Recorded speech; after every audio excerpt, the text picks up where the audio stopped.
피드백 인터뷰. 인터뷰 강사 소개. 1차 심포지엄 때 강연해주신 김인선님은 전 HHI의 인재교육원 교수팀장을 역임하셨고 현 주식회사 좋은 일자리 수석연구위원이십니다. 인터뷰 주제 1. 노후 직업 선택의 기준 2. 노후 직업 선택의 실패 혹은 성공 사례 3. 적정 노후 생활비 및 노후 자금 규모 4. 고퀄리티 삶을 위한 팁과 준비. 제가 먼저 인사 말씀을 좀 드리겠습니다. 지난 4월 16일 날 우리 그 수봉 아카데미 그 1차 심포지엄에 그 소중한 시간 내가지고 할애하셔가지고 또 귀중하신 말씀, 유익한 말씀 해주셔서 먼저 감사 말씀드리고, 또 예기치 않게 저희들이 피드백 인터뷰를 또 해보자고 해서 기획했는데 또 흔쾌히 이렇게 와주셔서 너무 감사드립니다. 그래서 이번에 이제 우리가 피드백 인터뷰를 하게 된 계기는 그날 이제 우리가 시간의 제약도 있고 여러 가지 여건상 말씀하지 못하신 부분이 분명히 있을 것으로 생각하고 있고, 또 거기에 참여했던 우리 동문들께서 궁금해 하셨던 내용들이 있었어요. 근데 저는 그때는 이제 바쁘게 이제 진행을 하다 보니까 질문을 제대로 받고 대답할 수 있는 여건이 못 되다 보니까 그렇게 이제 지나갔는데, 나중에 이제 또 저희들이 이제 그 들어본 바로는 그 궁금하신 부분들이 좀 있었다. 그래서 제가 생각해 보니까 이건 또 다시 우리가 뭐 심포지엄을 하기는 그렇고, 그래서 그 좋은 질문들을 모아서 또 강사님 좀 힘드시겠지만 한번 간단하게 인터뷰를 형식으로 한번 해보면 또 여러 사람에게, 또 그 질문하신 분을 중심으로 해서는 특히 더 하겠지만 도움이 많이 되겠다. 그렇게 해서 이렇게 한번 기획해보게 되었습니다. 저는 뭐 의도는 지난번에 그렇습니다. 그 초대해 주셔서 그 동문들하고 이렇게 한 시간 동안 이런저런 얘기 나누면서 저한테도 상당히 의미 있는 시간이었고, 또 끝나고 나서 또 이런 피드백 주시면서 또 얘기를 좀 더 보강해 달라는 그 얘기에 저도 충분한 공감이 되고, 그래서 뭐 기탄 없이 뭐 모르시면은 제가 아는 범위 내에서 제가 경험했던 그런 다양한 정보들을 솔직하게 오늘 얘기 같이 나누도록 하겠습니다. 네, 고맙습니다.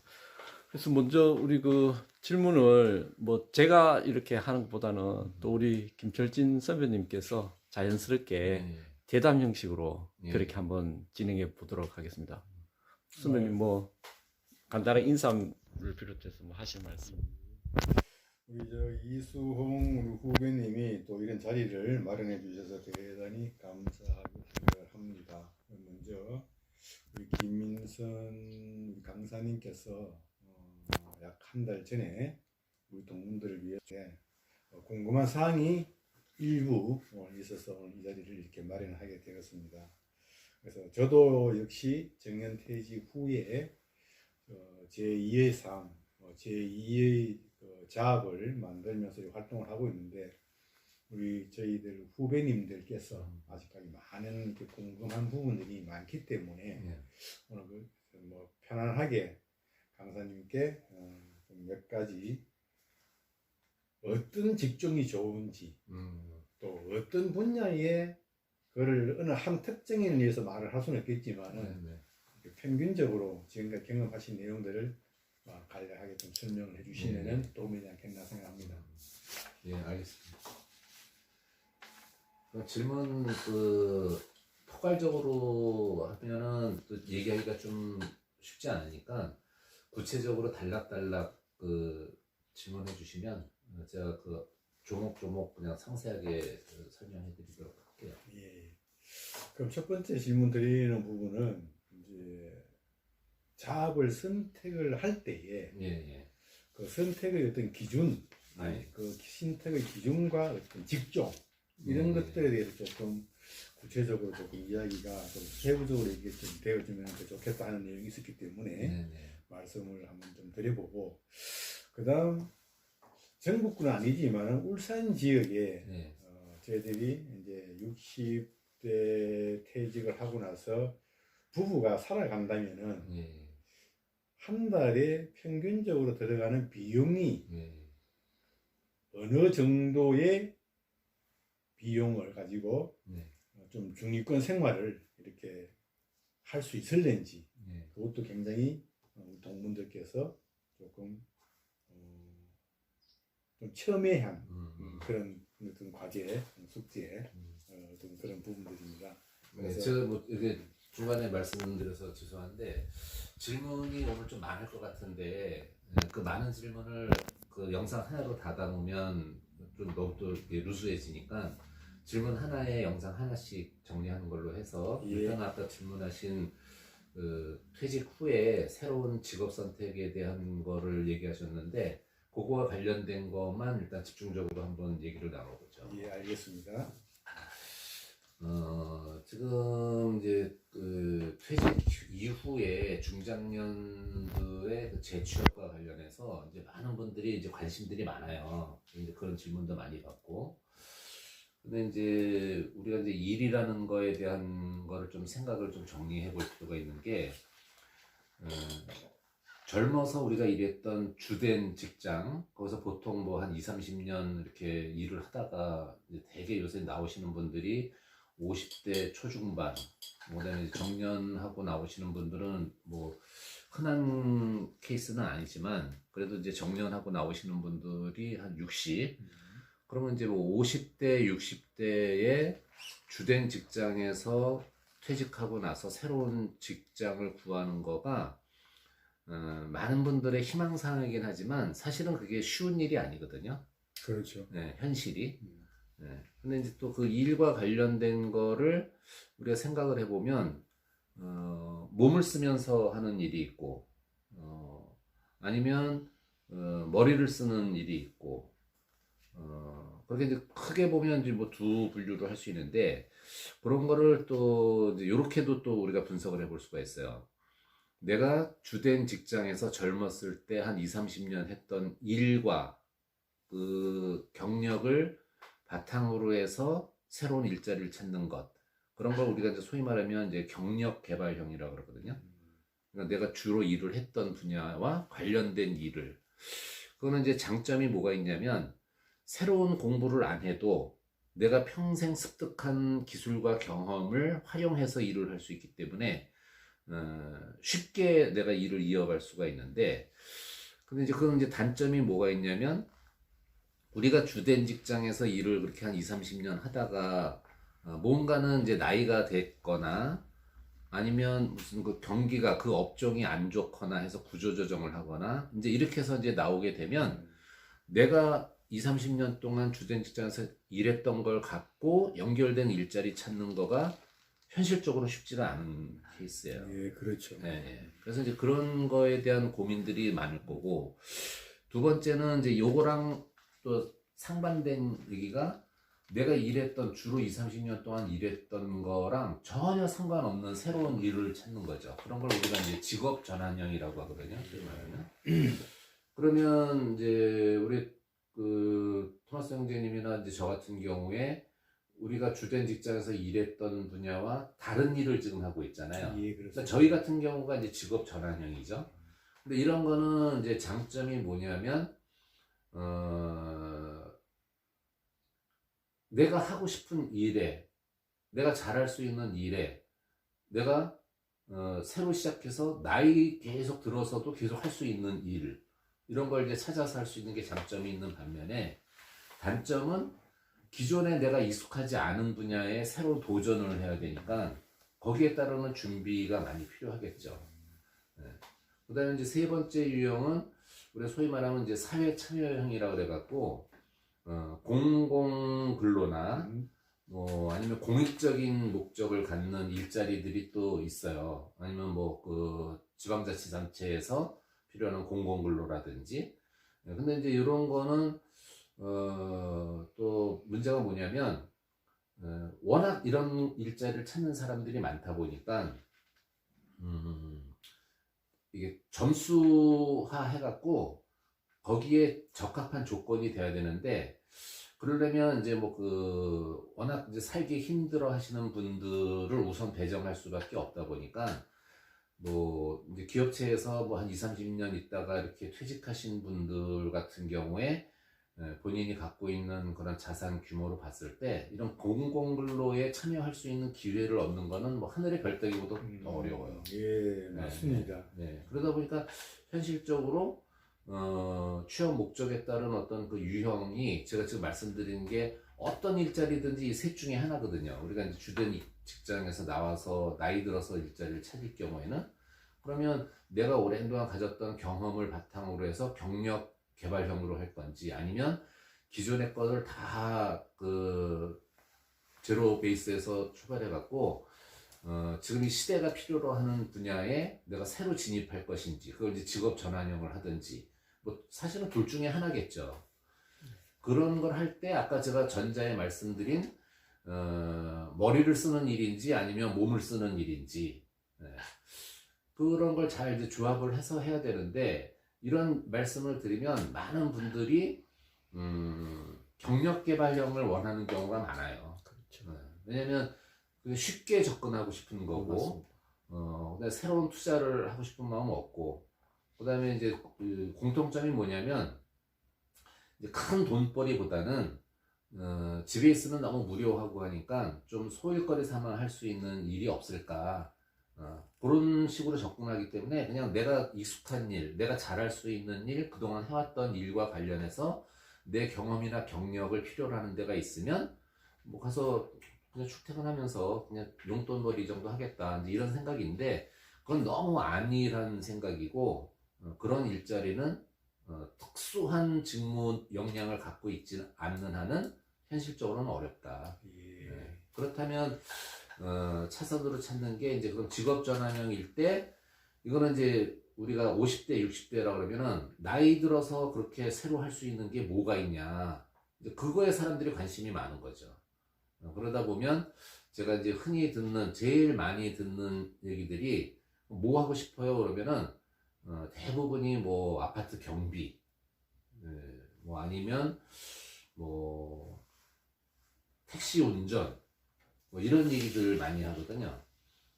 그러면 택시 운전, 뭐 경비라는 이 직업 자체에 대한 우리가 무슨 뭐 편견을 갖는 게 아니고, 그렇게 접근한다는 얘기는 머리 쓰기 싫고 그냥 스트레스 안 받으면서 내가 그냥 성실하게 내 몸을 이용해서 일을 할 수 있는, 이렇게 이제 접근을 하게 되는데, 그러다 보니까 이제 그런 분야는 대부분 사람들이 그런 생각을 갖다 보니까 취업 경쟁률이 아주 치열하죠. 그런 걸 우리가 소위 말하면 이제 뭐 레드오션, 피바다라고 하죠. 경쟁이 아주 치열하다. 그러면 이제 많은 사람들이 그런 거 말고, 그러면은 경쟁도 치열하지 않고 남이 이렇게 아직 생각하지 않은 이런 블루오션 분야에 나한테 적합한 게 뭘까? 이제 이렇게 또 질문하시는 분들이 있는데, 그렇게 하려면 우리가 이 사회의 변화를 우리가 예의주시해서 이 사회가 나를 필요로 하는 그런 분야가 뭐가 있을까? 이런 걸 우리가 깊이 성찰해 볼 필요가 있다. 이제 이런 말씀을 드립니다. 예. 지금 약 3가지 형의 어떤 경력 개발형, 직업 전환형, 또 사회 참여형, 이렇게 얘기해 주셨는데, 우리 동문들의 각각 개개인으로 봤을 때 그 부분에 대해서 내가 어느 부분이 적합한지, 어느 부분이 맞는지는 동문들께서 이렇게 이제 자기 운영의 묘를 부리면서 찾는 것이 굉장히 필요하다고 생각합니다. 또 저희 동기들 중에서도 특히 사회 참여형의 어떤 직종을 이렇게 했을 때는 조금 전에 강사님께서 말씀하셨듯이 굉장히 치열하다. 그렇죠. 인원이 너무 많다. 네. 특히 이게 베이버 붐 시대에 퇴직자들이 1년에 약 100만 명 정도 쏟아져 나오다 보니까 정말 저소득층이 아니면은 일반 기업체에서 근무를 하셨다가 나오신 분 같으면 그 직종은 구하기가 힘들다 그렇죠. 하는 게 저도 최근 들어 많이 느끼고 있거든요. 네. 예. 네, 오늘 어쨌든 그 노후 직업 선택 부분에 대해서는 방금 강사님께서 이렇게 한 간략하게 세 가지 형태로 이렇게 설명해 주셨기 때문에 저희들 동무님들도 아마 직종을 구할 때 조금 참고가 되지 않겠느냐 이런 생각을 좀 갖고 거기에 이제 있습니다. 하나 더 첨언해드리면 뭐 친구 따라 강남 간다는 얘기 있는데, 그러니까 다른 사람들이 이게 좋다더라 그래서 거기에 휩쓸릴 필요는 없다라고 생각해요. 왜냐면 사람마다 성향이 다 다르고 또 자기가 지향하는 바가 다 다르고 가치관이 다 다르기 때문에 남과 비교하지 말고 본인이 좋아하는 일, 자기가 잘할 수 있는 분야, 이런 것들을 잘 찾아보시면 의외로 사람이 사는 이 집 속에서는 뭔가 필요로 하는 게 반드시 존재하거든요. 그러면 이 사회가 나한테 필요로 하는 게 뭘까, 그걸 잘 살펴보신 다음에 거기에 내가 그거를 할 수 있는지 없는지, 이런 관점에서 접근을 하시면 좋을 것 같아요. 그리고 또 이제 많은 분들이 그러면 이런저런 자격증 얘기들 많이 하시거든요. 네. 그러면 어떤 자격증을 취득해 놓으면 좀 일자리 찾는 데 도움이 될까, 이런 말씀들 많이 하시는데, 제가 그동안 이제 봐왔던 그 사례를 말씀을 드리면, 자격증 시대는 맞는데 그렇다고 해서 그냥 이것저것 무조건 자격증 딴다는 것도 사실은 생각을 좀 잘 해보셔야 되는 게, 저는 이제 뭐 자기계발 차원에서 어차피 뭐 퇴직하고 나서 할 일 없고 시간은 많은데 공부 삼아, 자기 개발 삼아서 자격증 공부하는 거는 그건 뭘 할 필요가 없죠. 근데 자격증을 많이 따놓으면 취업에 유리할 거다라고 생각하시는 거는 좀 신중하게 생각하셔야 될 필요가 있어요. 그래서 많은 분들이 무슨 뭐 중장비 자격증, 아니 지게차 뭐 이런 것들 관심들을 많이 가지시는데, 그게 이제 저희 선배님들 세대에서는 그게 통용이 될 수가 있어요. 예. 그 당시에는 뭐 대부분의 저희 또래 사람들은 다 이제 직장에 있고, 이 바깥에 이 사회에서는 그런 자격을 갖고 있는 젊은 사람들이 없고, 그러다 보니까 나이가 있다 하더라도 그런 자격증 있는 사람을 필요로 했는데, 요즘은 저희 나이 또래의 사람들도 있지만 50대 초반에 그 회사에서 나온, 주된 직장에서 나온 분들이 많거든요. 예. 그러면 50대에 그 지게차 운전을 직접 한 10년, 20년 했던 분들이 자격증 갖고 있는 50대하고, 저희처럼 이제 60대에 퇴직하고 나서 그런 자격증이 유리하다 해갖고 최근에 이제 자격증을 딴 사람하고, 그러면 지게차 운전사가 필요로 하는 그 채용을 하려고 하는 사람 입장에서 보면 경력을 갖고 있는 50대 자격증 소지자를 필요로 할까, 아니면 60대에 최근에 신규 면허 경력도 없는 사람을 자격증이 있다고 채용을 할까라는 관점에서 보면 당연히 뭐 50대 초반에 예, 그렇죠. 경력이 있는 사람일 예. 테니까 그런 것도 한번 신중하게 생각하실 필요가 있겠다, 이런 생각이에요. 예. 뭐 아주 뭐 이제 열띠게 토론이 되고 있는데, 이제 제가 이제 이렇게 좀 조심스러운 질문입니다만은, 이제 미래에 어떤 직종이 이제 그러면 유망할까, 또 미래까지 이제 살아남을까, 뭐 또 그런 어떤 그 의문들이 생기고 하는데, 이게 사실은 정답은 없는 거죠. 그건 뭐 누가 그런 뭐가 거 예측하기가 좋다라고. 쉽지 않죠. 맞습니다. 그 예측하기 쉽지 않는데, 그래도 이제 이 분야에 오래 계셨으니까 혹시 그래도 좀 조심스럽겠지만 이런 종류는 좀 좋지 않겠는가. 뭐 예를 들면 뭐 고령화 저출산 사회라는 것은 이제 분명히 도래하는 어떤 그렇죠. 시대적 네. 흐름이니까, 예를 들면 고령 인구를 위한 뭔가 어떤 직종, 또는 뭐 저출산에 관련돼서 또 뭐 생각해 볼 수 있는 것, 그렇죠. 뭐 그런 어떤 부분은 좀 생각해 볼 수 있는데, 강사님께서 이렇게 생각해 보셨을 때, 아, 내가 이렇게 경험해 봤을 때, 그래도 이쪽 분야는 좀 괜찮을 것 같다. 뭐, 그렇게 혹시 이렇게 생각하시는 게 있는지 궁금합니다. 원장님 아주 적절한 질문 해주셨는데, 그 10년 뒤의 세상을 미리 예측하면서 그 비전 있는 그런 직종 택한다는 거는 우리가 이제 고등학교 때 이제 대학 진학할 때 그 학교 졸업하고 군대 갔다 오고 내가 사회에 진출하려면 10년 뒤의 그렇죠. 세상을 미리 네. 예측해야 되잖아요. 그것처럼 이게 쉬운 일이 아닌데 우리가 이제 뭐 대학 들어갈 때는 뭐 기계공학과가 좋을 것 같다 그랬는데 졸업할 때쯤 되면 오히려 전자공학과가 더 취업이 잘 된다든지 뭐 이제 이런 얘기거든요. 근데 이 인구 변화는 우리가 미래를 미리 예측할 수 있는 선행 지표에 해당되거든요. 그러면 우리가 지금 시점으로부터 10년 전에 지금 우리가 살고 있는 이 시점에 어떤 분야가 필요할 건가는 이미 10년 전에 우리가 충분하게 예측이 가능했던 부분이란 말이에요. 그때 했던 얘기가 저출산 고령화 이제 이런 얘기가 한참 그 이제 해줘야 되고, 그다음에 베이비 부머 뭐 이 사람들이 이제 주된 직장에서 막 쏟아져 나올 거다라고 얘기를 많이 했었는데 그게 지금 다 이제 현실이 됐죠.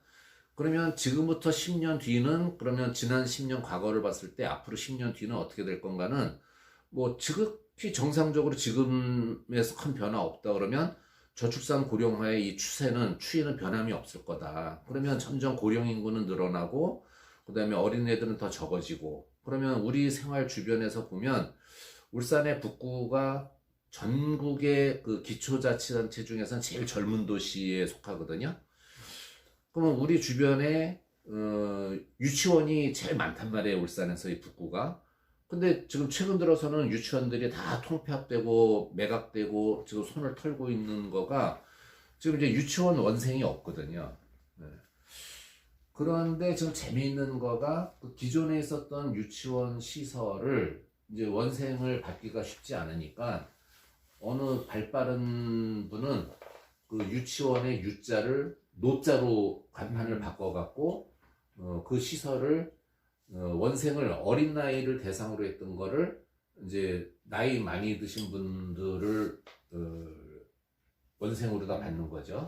그게 이제 소위 말하면 무슨 뭐 주간 요양보호센터의 그런 기능을 갖는데 그 프로그램을 어린 아이들에 맞는 프로그램을 이제 노인들을 대상으로 한 프로그램으로 바꾸는 거죠. 그래서 노치원 이렇게 하는 거를 제가 최근에 봤는데 그런 것들이 이제 그 시대를 앞서서 볼 수 있는 어떤 통찰력을 갖는 분들은 그런 비즈니스 모델을 바꾸듯이 직업도 마찬가지죠. 그러면 지금 유치원이 없어진다는 얘기는 유치원 선생님들 자리가 없어지는 얘기고 또 초등학교 또 지금 이제 점점 학생 수가 줄어들고 학급 수가 줄다 보니까 예전처럼 그 교대에 대한 그 선호도도 많이 약해지고 반면에 이제 나이 많은 분들이 더 많아지고 그분들이 돈 갖고 있는 분들이 오히려 노인층에 더 많아지다 보니까 시장이 이제 그쪽으로 옮겨지겠죠. 그러다 보면 아까 이제 원장님 말씀하신 대로 요양보호사에 대한 수요는 많아진단 말이에요. 근데 이제 요양보호사도 제가 이제 그 현장에서 이렇게 직접 그 경험해 본 바에 의하면, 여자분들은 요양보호사 준비하시는 분들이 많은데, 이제 남성분들은 아직은 많지는 않거든요. 흔한 케이스는 아닌데, 그러다 보니까 오히려, 여성분들은 그 자격증을 취득해도 또 취업 경쟁이 치열한데, 남성분들은 아직 자격증을 갖고 있는 분들이 많지 않다 보니까, 수요에 비해서 공급이 적다 보니까 그분들은 오히려 일자리를 좀 수월하게 한다든지 그래서 어떤 미래 앞으로 아니면 이렇게 뭐 필요로 하는 그 유망한 것 이거는 그 시대의 어떤 흐름의 트렌드를 잘 읽어보시는 게 매우 중요하다 이런 말씀 드리고 싶어요. 네, 감사합니다. 지금 뭐 너무 길게 가는 것 같아서 조금 이제 정리할 타임이 된 것 같은데 결국 이제 일자리를 알기 위해서는 여러 가지 많은 정보를 또 우리 동문들이 아셔야 될 것 같은데, 저희들이 뭐 알고 있기로는 몇 군데 이제 이렇게 일자리 교육 또는 뭐 자격증 취득하는데 여러 가지 이제 정보를 소개시켜주는 기관이 있다고 들었습니다. 그 기관들을 한번 좀 약간 좀 소개시켜 주시면 고맙겠고, 그리고 그 기관들이 대체 어떤 프로그램으로 진행하고 있는지, 그래서 그런 것을 잘 알아야, 아, 그런 어떤 기관에서 이런 것을 교육하니까 내가 그런 데 가서 교육을 받아보고 싶다, 이런 마음이 생길 것 같으니까, 특히 이제 우리 강사분님께서 이제 그런 쪽에 이제 일을 하고 계시니까 구체적으로 그런 기관에서는 어떤 정보, 어떤 교육을 시켜주는지 그걸 마지막으로 좀 알려주시면 고맙겠습니다. 이제 정부나 아니면 지자체 예산이 반영돼서 운영하는 기관들이 울산에 여러 군데 있어요. 그래서 여러분들이 자비 안 들이고 여러분이 이미 낸 세금으로 운영하는 그런 기관들을 잘 선택해서 가시면 아주 프로그램도 다양하고 또 직업 상담사들 그 선생님들의 그 상담을 통해서 또 정보 접근도 쉽고 혼자 고민하지 마시고 한번 찾아가 보시면 좋을 것 같은데, 제가 말씀드릴 수 있는 것은 남구의 그 공업탑 로타리에 보면 주식회사 좋은 일자리라고 있어요. 거기 가시면은 무슨 경비 교육도 있고, 그 다음에 뭐 생애 설계 교육 프로그램도 있고, 뭐 중장년 취업 관련된 상담도 있고, 또 청년들 일자리 상담도 있고, 뭐 다양한 그 노동부의 어떤 그 위탁 그 관리하는 회사니까 거기 가시면은 뭐 직업 상담사 선생님들의 좋은 조언을 받을 수가 있고, 동구에 가면은 그 이제 또 동구청의 지원을 받아서 운영하는 동구 사회적 경제 일자리 지원 센터라고 있어요. 여기 동구의 현대백화점 그 뒤에 거기 가면 거기는 이제 그 퇴직자들의 쉼터 형태로 운영을 하는데, 거기도 매년 반복되는 프로그램이 60 플러스 아카데미라고 해갖고 중장년들의 생애 설계, 그 다음에 또 뭐 소일거리 찾기, 뭐 이런 다양한 프로그램들이 있으니까 거기 한번 가시면 될 것 같고, 북구에는 북구청 옆에 그 북구 보건센터 옆에 거기도 그 퇴직자들 대상으로 하는 그런 평생 학습관 그런 프로그램이 있으니까 거기 가셔도 좋을 것 같고, 또 새로운 어떤 기술 습득이 필요하신 분들은 병영의 그 폴리텍 대학 거기 가면은 뭐 도배 관련된 거, 뭐 인테리어 관련된 거, 뭐 자동차 정비 관련된 거, 뭐 그다음에 원예 관련된 거, 뭐 아주 뭐 다양한 프로그램들이 있더라고요. 원예는 그 북구청의 뭐 제3대학인가 거기 있고, 폴리텍 대학에서는 그런 기술과 관련된 거, 근데 뭐 용접도 새로 배우고 싶으면 뭐 거기 하고, 근데 이제 워낙 거기도 또 경쟁률이 치열해서 일단 자세하게 한번 알아보셔야 될 것 같아요. 그래서 자기 적성에 맞는 거 잘 찾아서 하시면 될 것 같고, 그 정도 저 말씀드릴 수 있어요. 네네. 너무 장시간 동안 유익한 내용 감사합니다.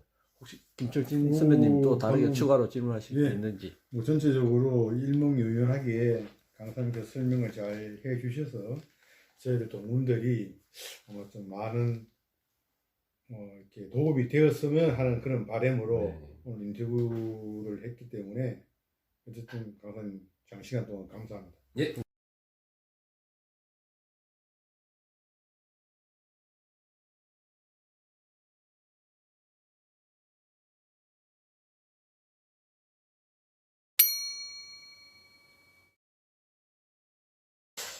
예, 우리 강사님께 지금까지 전반전이라 보고 이제 후반전에는 직업 선택에 있어서 현재의 지금까지의 경험을 가지고 성공 사례와 실패 사례를 좀 간략하게 좀 얘기를 좀 해주셨으면 하는 바람입니다. 그러니까 중장년의 그 재취업 예, 사례와 그렇습니다. 실패 사례. 그렇습니다.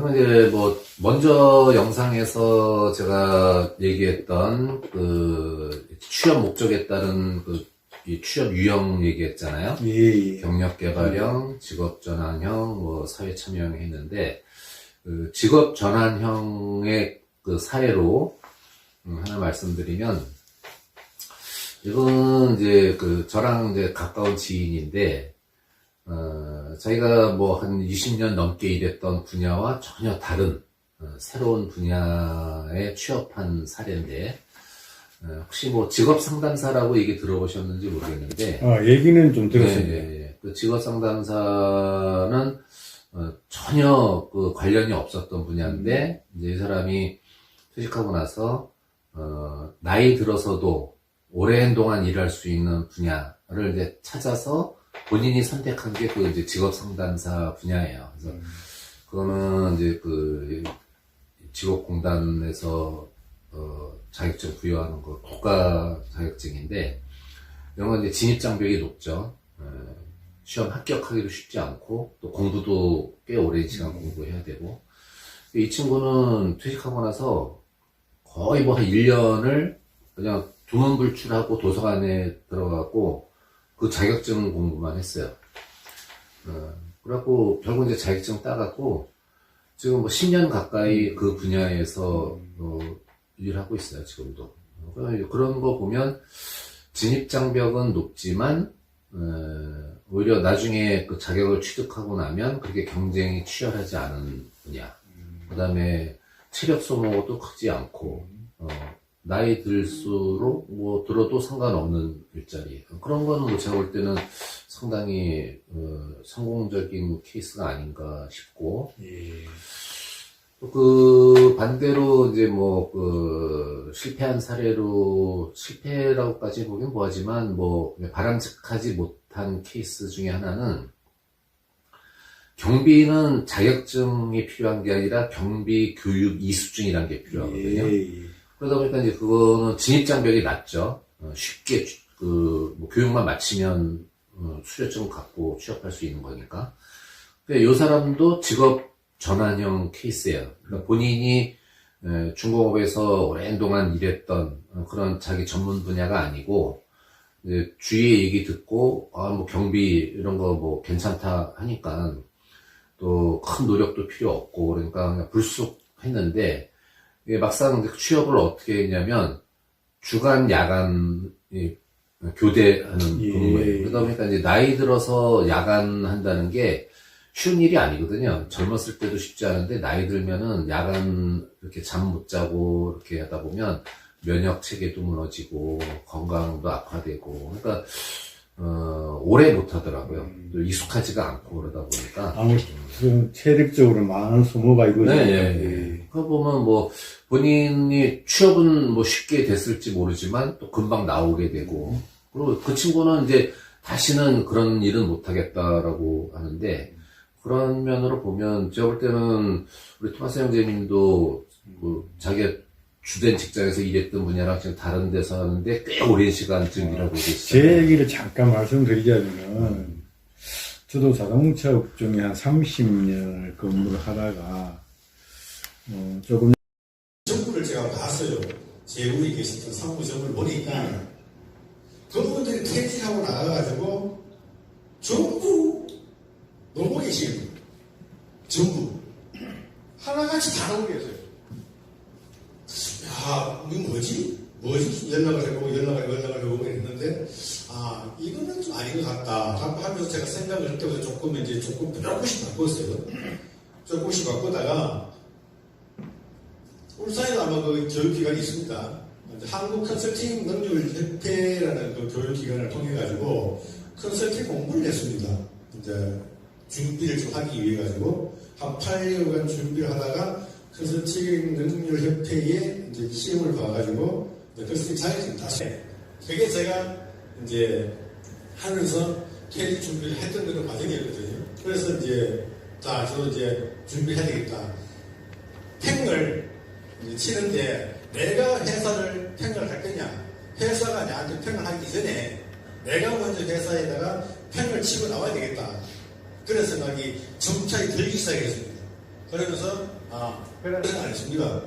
지금까지 우리의 둘 잘 키워줬고, 감사하게 하고 나왔기 때문에, 그냥 감사합니다. 우리 애들 둘 잘 됐어요. 정말 잘 됐어요. 우리 집 사람이 대학 졸업하고 학교 선생을 했는데, 대학 졸업하면서 선생을 다 포기하더라고요.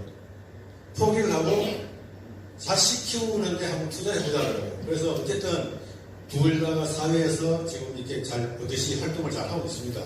그러다 보니까 회사의 펜을 딱 치고 나오니까 내가 자신감이 생긴다는 얘기죠. 자신감이.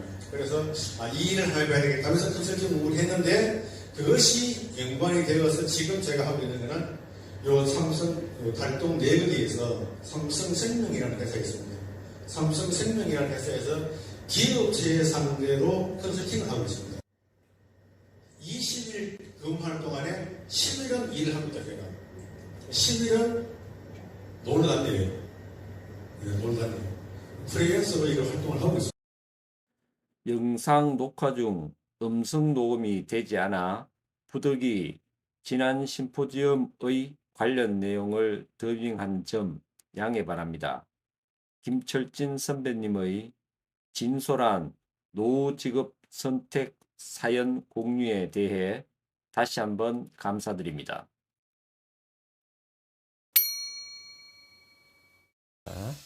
예, 또 강사님, 또 저희들 동문들 중에서 또 가장 또 궁금하게 여기는 내용들이 있습니다.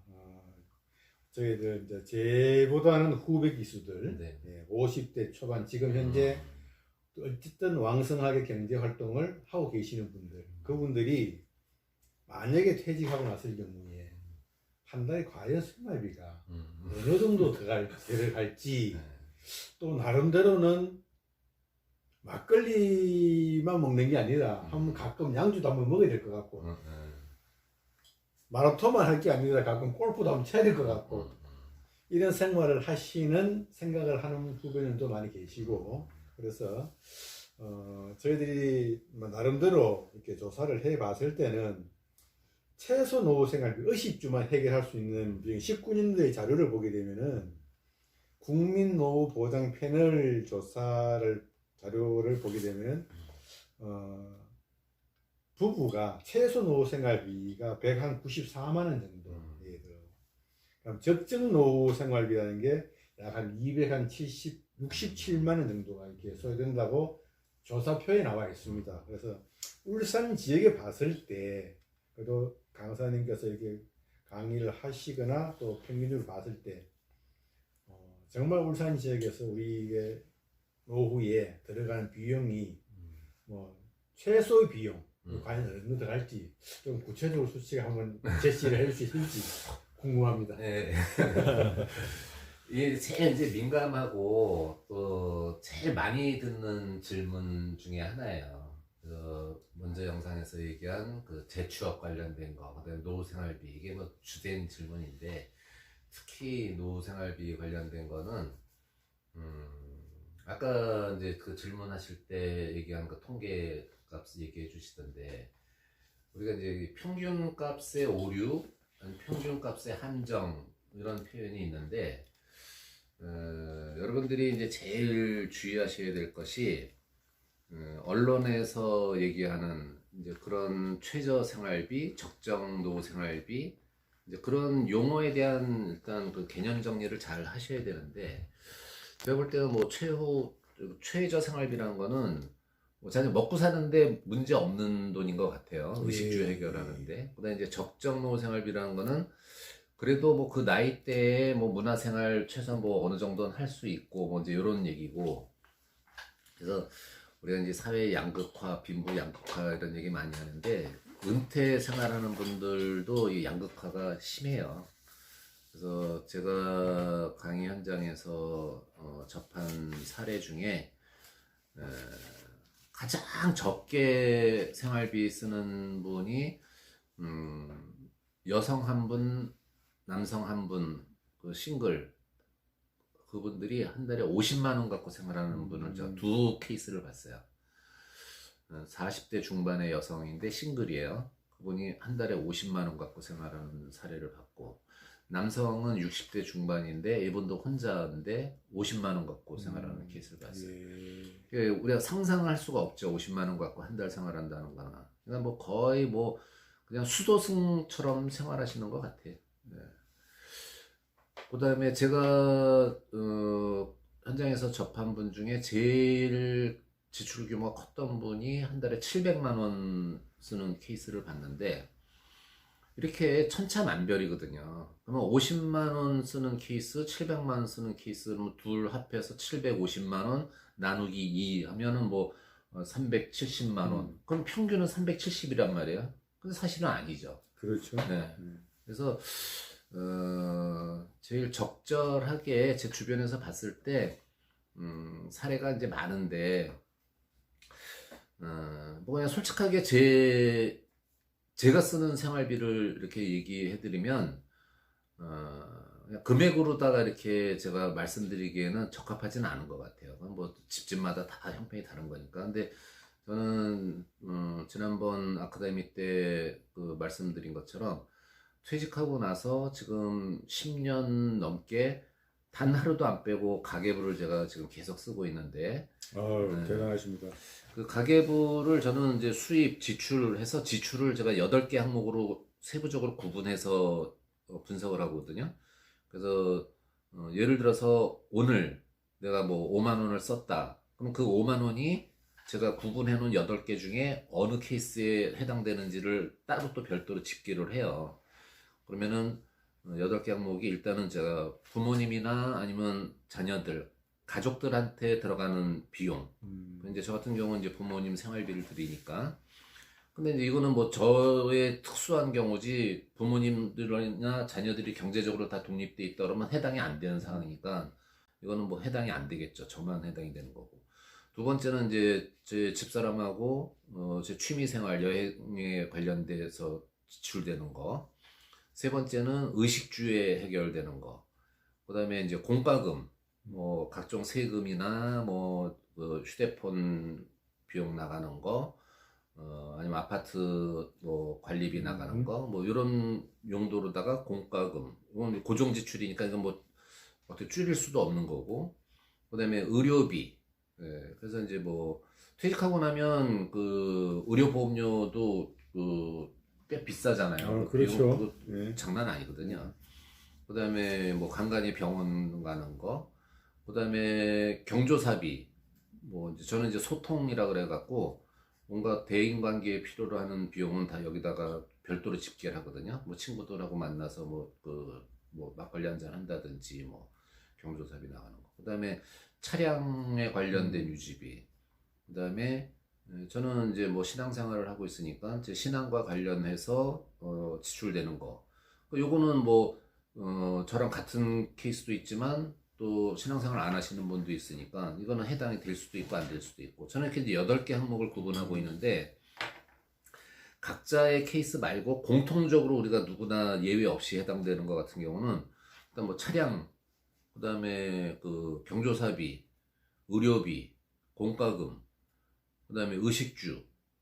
뭐 여기는 요 5개 항목은 누구나 더 예외 없이 다 들어갈 거예요. 예, 맞습니다. 네. 그 다음에 뭐 취미생활은 뭐 이따가 별도로 얘기하겠지만 돈 안 드는 취미생활, 돈 드는 취미생활 했으니까 이거는 뭐 개인차가 있는 거고. 그럼 요 5가지와 관련된 기초적인 우리가 의식주를 해결하는 데 필요로 하는 것들은 제가 볼 때는 큰 그 편차는 없는 것 같아요. 제 주변에서 이렇게 보면. 그럼 편차는 어디서 나냐면 가족들한테 들어가는 게 있는지 없는지. 그런 집은 돈이 많이 들어갈 거고. 그다음에 여행을 뭐 해외여행 가냐, 국내 여행 하냐, 골프 치냐, 아니면 뭐 게이트볼 치냐에 따라서 이건 뭐 천차만별이니까. 그다음에 소통도 뭐 지인이 많으면 그 경조사비 많이 나갈 거고, 뭐 아는 사람 대인관계가 그렇게 좁다 그러면 나갈 거 별로 없는 거고. 뭐 그래 제가 볼 때는 뭐 요 정도예요. 그러면 이제 요 정도 갖고 아까 얘기한 대로 그 평균값의 오류가 아니고 실질적으로 제 주변에서 이렇게 돈 쓰는 거를 저는 뭐 강의 때마다 직접 이렇게 물어보고 거기서 현장에서 제가 접한 얘기들이 많거든요. 그러면 되게 제 친구들 이렇게 나와서 자녀들 다 경제적으로 독립하고 그렇게 사는 집들은 뭐 한 300 안팎이면 네. 그냥 무난하게 생활하는 것 같아요. 300 안팎이면. 그러면은 대개 이제 대기업에서 한 30년 가까이 우리가 1988년도에 국민연금이 시작이 됐으니까 거의 뭐 풀 고액으로다가 납입하고 그리고 지금 받는 친구들이 되게 한 180 그 안팎이거든요. 네, 그렇죠. 네, 그러면은 180 정도 국민연금 받고 그다음에 이제 퇴직금을 연금으로 받는 친구들이 있어요. 그럼 그 친구들 퇴직연금이 한 100만 원 정도, 그럼 한 280. 그 정도면은 뭐 근근하고 거기다 조금 이제 재테크 잘해놓은 친구들이 뭐 원룸 같은 거 뭐 월세 뭐 받는 거 그런 거 해서 뭐 한 50, 그럼 한 330 정도 갖고 그냥 무난하게 생활하는 것 같아요. 근데 그걸 이제 우리가 소위 말하는 노후 생활이 뭐 풍족하다 이렇게 보기는 사람 보는 시각 따라 다 다른 거니까. 그래서 우리가 빈부의 그 양극화가 있듯이 은퇴자들의 노후 생활비도 요즘 뭐 금퇴족이라는 얘기 있어요. 금태조. 금퇴족. 금태조. 네, 이제 그런 친구들은 뭐 국민연금도 많이 받고, 그다음에 퇴직연금 있고, 또 개인이 들어오는 개인연금 받고, 그다음에 뭐 월세 받고, 뭐 이렇게 해갖고 아까 제가 얘기한 뭐 한 700만 원 쓰는 케이스 같은 경우는 지금 현직에 있는 후배님들도 월 생활비 700 하기가 쉽지 않거든요. 그렇죠. 네. 그럼 뭐 거의 700이라 그러면은 고액 그 근로자인데, 임금 근로자인데 그렇게 생활하는 게 사실은 쉽지 않죠. 그래서 노후 생활비는 진짜 그냥 천차만별이다. 그래서 남과 비교하지 말고 본인의 수입 범위 내에서 지출할 수 있는 그런 생활의 지혜가 필요한 것 같아요. 제가 볼 때는. 그래서 지출을 줄일 수 없다 그러면 수입을 늘리는 수밖에 없는 거고, 근데 내가 수입을 늘릴 수 있는 형편이 아니다. 재취업도 안 되고, 내가 그냥 연금 범위 내에서 소득이 딱 일정하다 그러면 할 수 없이 지출을 그 수입보다 줄이는 수밖에 없어요. 맞습니다. 네, 그렇게 하려면 아까 제가 그래서 저는 이제 이 8개 항목으로다가 구분해서 하고 있는 건데, 제가 얘기한 것 중에서 여러분이 줄일 수 있는 부분이 어딘가를 한번 보자고요. 제가 만약에 그 수입을 늘릴 수 없는 수입이 딱 정해져 있다 그러면 내가 줄일 수 있는 여행 취미생활 그 지출되는 거 줄일 수 줄여야 있죠. 되거든요.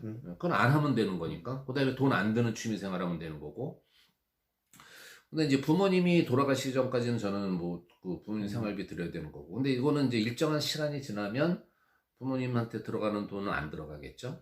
근데 의식주는 제가 볼 때는 뭐 지금 밥 3끼 먹다가 오늘 갑자기 뭐 2끼 먹고 1끼 먹고 할 수 없는 거니까 이거는 줄일 수는 없다고 봐요. 근데 공과금도 이건 뭐 내 자율적으로 내는 게 아니라 강제로 내야 되는 거니까 못 줄이는 거고, 의료비는 일단은 병원에 안 가게끔 건강관리 잘하는 게 이거는 돈 버는 길인 거고, 소통은 뭐 제가 여유가 있으면은 경조사업이 뭐 남들 하는 만큼 하는 건데, 만약에 그 수입은 제한돼 있고 그렇다 그러면은 항상 관계를 어느 정도 정리를 해야 되겠죠. 그다음에 차량 유지비도 뭐 수입이 제한돼 있다 그러면은 차량 운행 횟수를 줄이든지 아니면 차를 처분하고 대중교통을 이용해야 된다든지. 그다음에 신앙생활을 하는 것도 뭐 그 일단 제가 먹고 사는 문제가 해결이 돼야 뭐 다른 사람을 살필 수 있는 거지. 그렇죠. 다른 사람 뭐 사랑 내가 고갈이 돼 있는데 할 수가 없잖아요. 그래서 저는 이렇게 8개로 이렇게 세분화 해갖고 내가 정 급할 때 줄일 수 있는 순번이 어느 건가, 이제 이런 것도 이제 좀 디테일하게 저는 이제 분석을 하고 있는데, 여러분들도 뭐 이런 거 참고 삼아서 그래서 여러분의 수입 지출 그거를 일단 분석을 해서 여러분 스스로의 데이터를 확보하는 게 중요하지 않나, 뭐 이런 생각이에요. 정말 그 내용에 대해서 오늘 저도 강사님 의견에 굉장히 그 동의하는 부분이 있는데, 방금 저는 아직까지 66년 평생 동안 살면서 이게 가계부라는 생각을 안 해봤는데, 이렇게 8개 항목을 항목별로 설명을 해주시니까 정말 피부에 와닿네요. 네. 그래서 여기에서 제가 조금 줄여 나갈 수 있는 부분들 그런 것을 감안을 해서 우리 동문 후배님들도 네. 이 부분에 있어서는 방금 강사님의 의견을 정말 좀 다시 한번 생각을 해보고 조정을 할 수 있는 부분이 있지 않을까 이렇게 생각이 듭니다. 아유, 정말 좋은 말씀 감사드립니다. 그리고 이제 또 하나 제가 이제 많이 듣는 질문이 그 얘기 하더라고요. 그러니까 50대, 60대, 70대, 80대, 90대 이렇게 나이 들어도 그럼 지금 같은 생활비가 계속 드냐 이런 질문들 많이 받는데 저도 뭐 아직 70대를 안 겪어본 입장이기 때문에 제 사례를 뭐 실사를 들 수는 없지만 제가 이제 주변 사람들을 이렇게 관찰해보고 또 저희 부모님 지출을 저 생활비 이제 일정 부분 지원해드린 것 같고 이렇게 보면 나이 들수록 지출은 줄어들더라고요. 그래서 여러분들 입장에서 제가 이제 감히 말씀드릴 수 있는 거는 지금 여러분이 60대에 생활하는데 이상이 없으면 앞으로도 영원히 문제 없다. 네, 네. 왜냐면 현재 60대의 지출이 여러분 남은 여생에서 최고의 피크점이다. 그러면 시간이 지나면 의료비가 더 많이 들 텐데 당연히 의료비는 더 늘겠지만 대신에 그 소통, 경조사비는 줄어들죠. 나이 들수록. 그 다음에 취미생활에 들어가는 돈도 지금 여러분이 쓰는 돈이 피크다. 나이가 들면 들수록 그런데 들어가는 돈은 줄어든다. 단 아까 말씀드린 대로 의식주와 관련된 거는 큰 변동이 없다. 네, 그러면 어느 부분은 더 늘어날 거고 어느 부분은 더 줄어들 건데 총합은 틀림없이 줄어든다. 이렇게 이해하시면 여러분이 오늘 이상 없이 살고 있다 그러면 여러분 여생에 아무 문제 없는 분들이다. 이렇게 말씀드릴 수 있죠. 네. 좋은 말씀 감사히 잘 들었습니다. 네.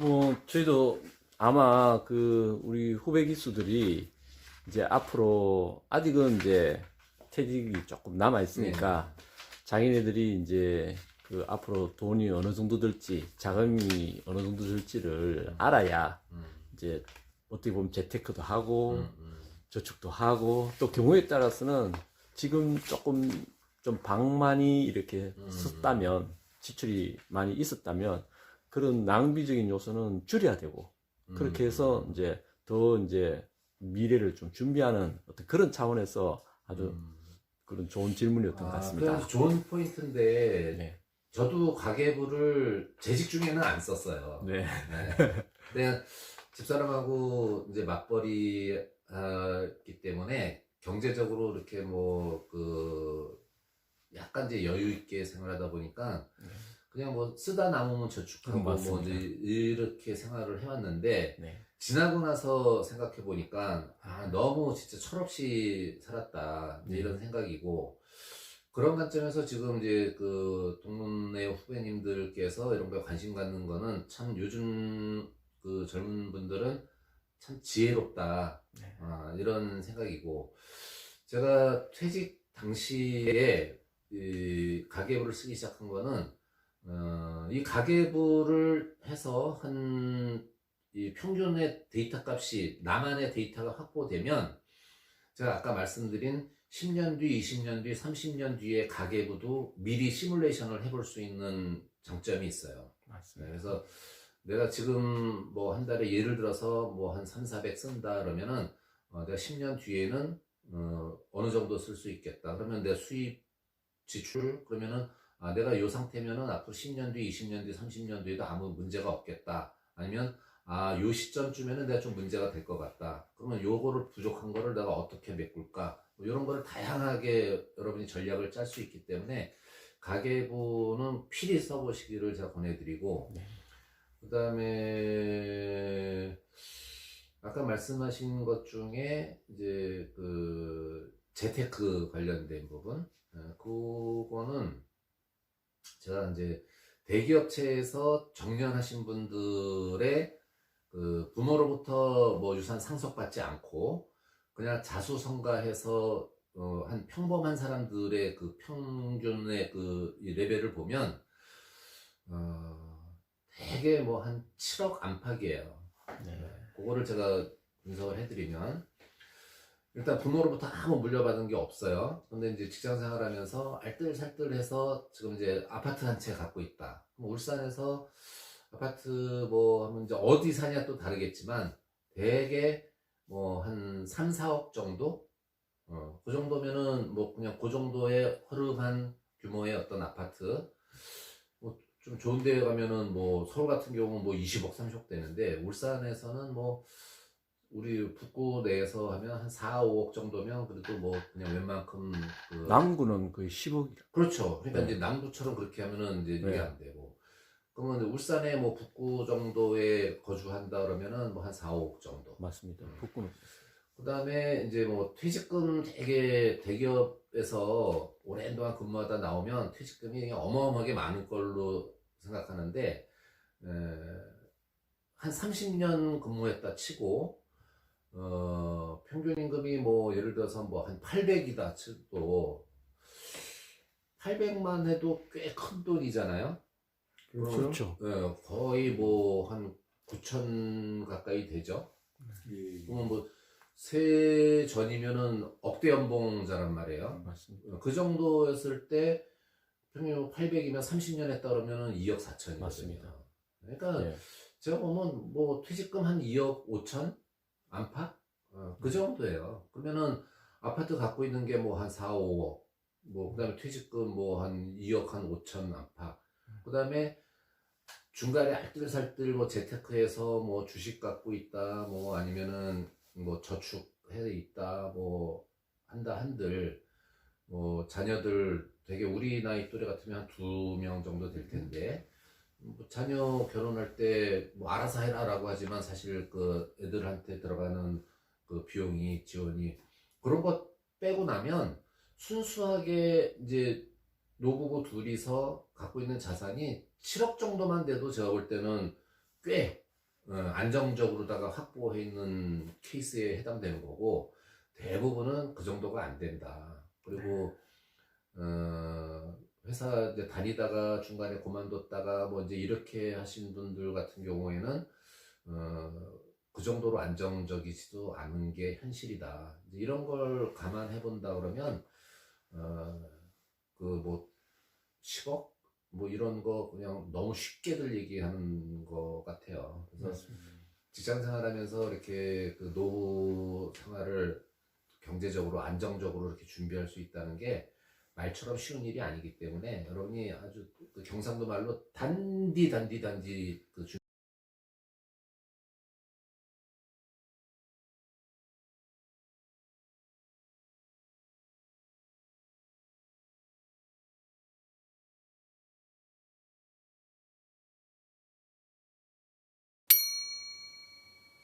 자, 우리 오늘 인터뷰의 이제 마지막 질문 될 것 같습니다. 예, 강사님. 수고 많이 긴 시간 수고 많이 해주셨는데, 마지막 시간까지 또 유정을 위로 거두시면 감사하겠습니다. 마지막 질문은 어떤 내용이냐면은, 돈이 많이 있으면은 그 돈을 가지고 우리가 삶의 영위를 하는데 큰 문제점은 없을 것 같습니다. 그러나 돈은 한정된 돈을 가지고 60대, 70대, 80대 내가 건강이 허락한 범위 내에서 조금 더 퀄리티가 있는 삶을 살아갈 수 있다면은 혹시 팁이 있다면 한번 들려주시면 대단히 고맙겠습니다. 제가 강의 현장에서 들었던 얘기 중에 아주 인상 깊은 내용이 있는데 한 수강생이 이렇게 얘기하더라고요. 퇴직하고 나서 돈 많으면 일찍 죽는다는 거예요. 그리고 적절하게 돈이 없어야 건강하게 오래 산다. 수긍이 됐어요. 예, 조금 그 뒷면에는 수긍이 드는 부분이 있습니다. 네, 그래서 제가 물어봤죠. 무슨 소리냐? 그랬더니 퇴직하고 나서 남자들 돈 많으면 하는 일이 뻔하다는 거예요. 친구들 불러다 매 술 먹고. 그러면 오히려 돈 많으면은 술 먹고 일찍 죽는다. 근데 돈이 없으면 뭐 하냐? 매 뒷산에 올라가고 그러니까 저절로 운동이 돼서 오래 산다.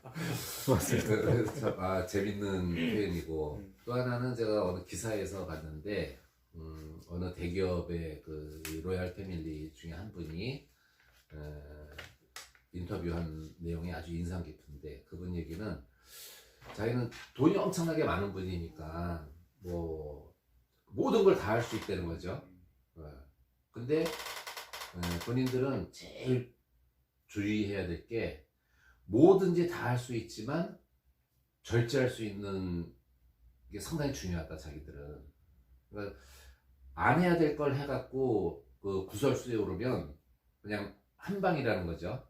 그래서 그것도 참 아주 인상 깊고, 근데 두 가지를 드는 이유는 노후의 어떤 생활은 뭐 돈이 많이 있어야 뭐 행복한 것도 아니고, 또 그렇다고 절대적인 빈곤 상태에서 행복을 추구할 수는 없겠죠. 그래서 아까 그 생활비 관련된 얘기로 또 연결이 되는 부분인데, 내가 의식주 해결하는데 문제 없고, 그 다음에 몸 아플 때 남손 안 벌리고 내 자력으로 병원 갈 수 있는 돈이고, 요 정도 있으면 나머지는 있으면 있는 대로 좋은 거고, 뭐 요 정도면 뭐 내가 생활하는 데는 뭐 이상이 없는 거니까, 그 범위 내에서 내가 하고 싶은 일 의미 있게 어떻게 생활하느냐, 그거는 이제 각자 찾기 나름일 것 같아요. 그래서 이제 은퇴자들이 그러면 의미 있게 생활하는 거를 선택하는, 그거 관련된 이제 팁을 한 서너 가지 말씀드리면, 일단은 남과 비교하지 말고 본인이 관심 있는 거, 내가 하고 싶은 거, 그리고 개개인의 역량이 다 다르잖아요. 건강한 사람, 무릎 관절이 안 좋은 사람이 뭐 그 등산 좋다고 해서 따라다녔다가는 제명에 못 죽을 거 아니야. 그러니까 또 무릎 관절 안 좋은 사람은 수영장에 가야 되는 거고, 나이 들어서도 아직 뭐 관절이 괜찮은 사람은 뭐 등산하거나 뭐 걷거나 하는 운동하면 되고, 경제력이 뭐 풍족한 사람은 뭐 해외여행 다니면 되는 거고, 경제적으로 그렇게 해외여행 갈 형편이 안 된다 그러면 뭐 국내 여행 하는 거고, 근데 뭐 내 역량이 되면 되는 대로, 안 되면 안 되는 대로. 그래서 이거는 진짜 남과 비교할 문제가 아니다. 그러니까 본인이 진짜 하고 싶은 일을 선택하는 게 제일 중요한 거고, 두 번째는 이왕 취미생활 하는 거면 일상생활에 도움이 될 만한 것들을 찾아서 하면 도움이 될 것 같아요. 예를 들면 무슨 요새 이제 스마트폰들 많이 누구나 다 쓰는데, 우리가 이 기기가 갖고 있는 기능의 반도 못 쓰거든요. 그러니까 이왕이면 내가 이거 뭐 맨날 쓰는 거니까 이거 하나하나 더 익혀나가는 그 재미도 있고, 또 이거 익힌 거를 다른 사람에게 가르칠 수 있는 정도의 수준까지 간다 그러면 의미 있게 내가 그 자연스럽게 다른 사람한테 선한 영향을 줄 수 있고, 그런 것들이 필요로 한 사람이 많다 그러면은 내가 갖고 있는 역량이 그 직업과도 연관이 될 수 있는 거고, 그래서 내 일상에 도움이 되는 거. 그다음에 세 번째는 아까 말씀드린 대로 이왕 하는 거 다른 사람에게 가르칠 수 있는 정도의 전문가 수준까지 간다 그러면 내 취미 생활이 새로운 직업과도 연결이 될 수 있다. 그러면은 우리가 굳이 아까 재취업 관련된 거 얘기할 때 이 레드오션의 그 경쟁이 치열한 쪽에 가서 취업하기 어려운데 하지 말고, 내가 좋아하는 일 취미생활 하면서 그게 돈벌이까지 연결된다 그러면 그보다 더 좋은 직업 선택이 없겠죠. 그다음에 이제 네 번째로는 우리가 동적인 게 있고 정적인 게 있거든요, 취미생활도. 예를 들어서 뭐 색소폰 한다든지 뭐 악기 다루는 거는 좀 정적이잖아요. 근데 우리가 스포츠 관련된 거 하면 좀 동적인 거고. 그렇죠. 그러면 동적인 거 한 가지, 정적인 거 한 가지. 그래갖고 균형 있게. 그래서 뭐 날 맑은 날은 밖에 나가서 하고, 또 뭐 날 안 좋은 날은 실내에서 할 수 있는 거. 요 정도 두 가지 취미 생활하면 뭐 돈 안 들이고도 본인이 하면 재밌고 즐거운 거 하면 진짜 뭐 재밌게 지내지 않을까 싶어요. 네. 예. 그 이제 또 질문 중에서는 이제 거의 이제 마지막으로 왔는데, 직업을 가지는 게 좋으냐? 그 즉 내가 충분히 이제 그 여유로운 어떤 자금을, 노후 자금을 마련해 했다고 가정했을 때, 그래도 이제 뭐 일정 정도 직업을 가지는 게 좋을지, 아니면은 뭐 그렇게 뭐 그동안 힘들게 일했으니까 뭐 취미생활 하면서 여유롭게 시간을 보내는 게 좋을지, 이게 이제 뭐 생각하기에 따른 여러 가지 이제 뭐 이런 선택 저런 선택이 있을 수 있는데, 이렇게 경험적으로 또 다른 분들은 그동안 어떤 선택을 했고 어떤 그 결과들을 가져왔는지 그런 질문이 있었습니다. 저는 오히려 그러면 역으로다가 제가 원장님한테 네. 여쭙고 싶은 거는, 원장님 생각할 때 일이라는 거에 대해서 어떻게 생각하세요? 일에 대한 정의. 네. 뭐 저는 일단은 일이라는 게 이제 우리가 일반적으로 얘기할 때는 그 make money, 그 돈을 버는 것이 이제 일이다라고 생각할 면도 있지만, 또 다르게 생각하면은 뭐 사회에 대한 어떤 봉사 또는 자기가 하고 싶은 것에 대한 탐구, 뭐 그런 것도 넓은 의미에서 보면 일이라고 볼 수 있지 않을까 그렇죠. 저도 생각합니다. 이제 원장님하고 생각이 같은데, 제가 접한 많은 분들한테 일에 대해서 여쭤보면 다 돈 버는 거를 일로 생각하시거든요. 맞습니다. 네. 그게 좀 보편적인 생각이에요, 그게. 근데 저는 이제 또 하나 이제 스스로 제가 궁금한 것이 뭐냐면, 사람은 일하기 위해서 태어난 건가? 맞습니다. 라는 문제를 우리가 다시 한번 자문해 보면, 네. 사람이 일하기 위해서 태어난 건 아니잖아요. 맞습니다. 네. 그냥 내 의지와 상관없이 그냥 태어난 거고, 태어나서 이 자본주의 사회에서 생존하려고 하니까 돈이 필요하니까 우리가 일을 하는 거지. 만약에 내가 일을 안 해도 먹고 사는데 아무 문제가 없다 그러면 내가 돈벌이 하는 일을 할까? 그거보다는 더 가치 있고 의미 있는 일을 하지 않을까? 네, 이렇게 자문하고 자답을 해보면, 퇴직 이후에 내가 먹고 사는데 문제가 없는데 왜 또 돈 벌으러 가야 되지? 내가 먹고 사는 문제가 해결이 안 된다 그러면 당연히 자본주의 사회에서 우리가 생활하려면 돈벌이를 해야 되겠죠. 근데 많은 사람들이, 제가 접해본 퇴직자들이 일의 필요성에 대한 그런 생각이 정리되지 않은 상태에서 막연하게 그 일이 내 노후의 모든 걸 다 해결해주는 해법으로 다 인식하고 있는 분들이 대부분이고, 또 많은 방송에서 이 컨설턴트 전문가들이 나와서 하는 얘기도 많은 문제를 해결할 수 있는 최고의 솔루션이 일이다, 이렇게 얘기하는 분들이 많은데, 저는 그분들하고는 생각의 결이 좀 달라요. 그래서 이건 뭐 각자 또 생각하는 관점에 따라 다 다른 거지만, 아까 제가 말씀드린 대로 여러분이 먹고 사는 문제가 다 해결되는데도 나는 집에 있기에는 너무 무료하다, 그래서 뭐 일 찾는다, 그럴 때는 아까 원장님 말씀하신 돈벌이 하는 것만이 일이 아니고 내가 의미 있게 시간을 보내는 소일거리도 일이다. 그래서 일에 대한 정의를 다시 한번 정리를 해보면, 각자 내가 은퇴 이후에 생활하는데 뭔가 의미 있고 가치 있게 생활할 수 있는 게 뭐냐, 그거를 찾는 게 우리가 일거리를 찾는 거지, 꼭 어떤 직장에 가서 돈벌이 하는 거가 이 일은 아니다. 그러니까 어떤 사람은 돈벌이 하는 일이 필요한 사람이 있을 거고, 어떤 사람은 아예 이제 뭐 돈 벌 필요는 없고 내가 진짜 뭐 의미 있게 내가 노후를 생활하고 싶다, 그 다음에 주위 이웃들에게 선한 영향을 미칠 수 있는 거리가 있다 그러면 오히려 내가 재능 기부하면서 내 돈 쓰면서 오히려 의미 있게 시간 보내겠다, 그것도 일거리고. 그래서 본인한테 맞는 소일거리 찾는 게 중요하다, 저는 뭐 이렇게 생각합니다. 네.